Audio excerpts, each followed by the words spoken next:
தேவனுடைய பிரசுத்த நாமத்திற்கு மகிமை உண்டாவதாக.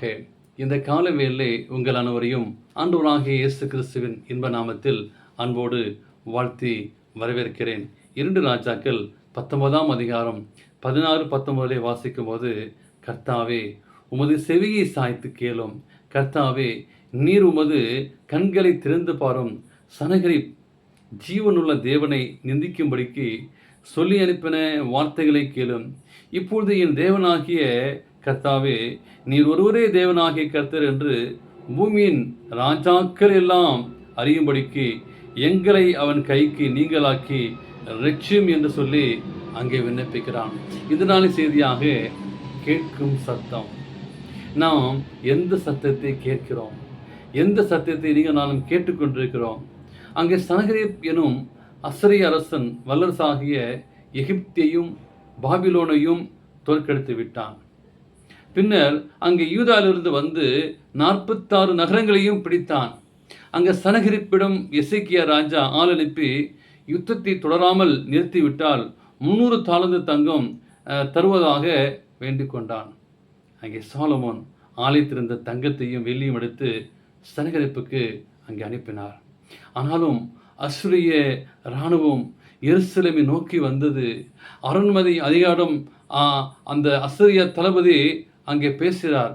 எபிரிய மொழியில் நீங்கள் பேச வேண்டாம் என்று சொல்லி அங்கே எசேக்கியா அதிகாரிகள் கேட்டுக்கொண்டார்கள். ஆனால் அவனும் தொடர்ந்து எபிரிய மொழியிலே அவன் பேசினான். கேட்கிறவர்கள் புரிந்து கொள்ள தகுந்த விதத்தில் பேசினான். சாப்பிடுவதற்கு அங்கே ஒன்றுமில்லாமல் போகும் என்று சொல்லி மிரட்டினான்.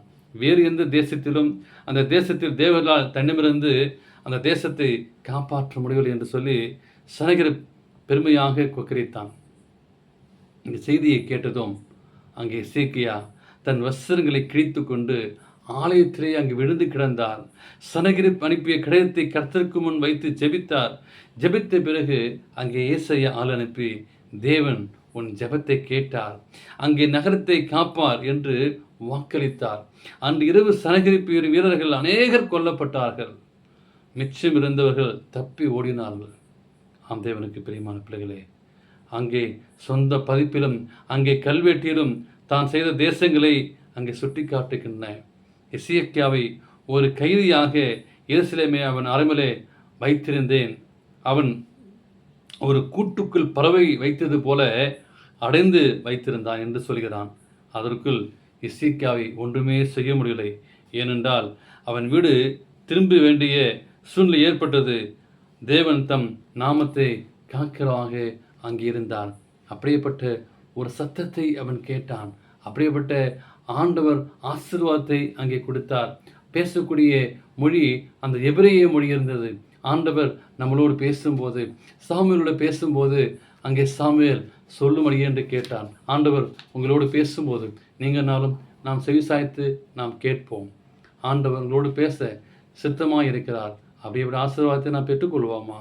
ஆமேன்.